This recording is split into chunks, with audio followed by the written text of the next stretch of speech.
runahoyaday wixii aad rafaadiyo igu korisay raaxaba anan raada ka barano ka ahsabi rayga weli maxaad u yarunay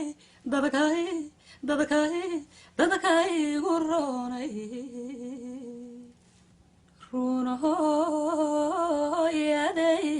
runahoyaday wixii aad rafaadiyo igu korisay raaxaba anan raada ka barano ka ahsabi rayga weli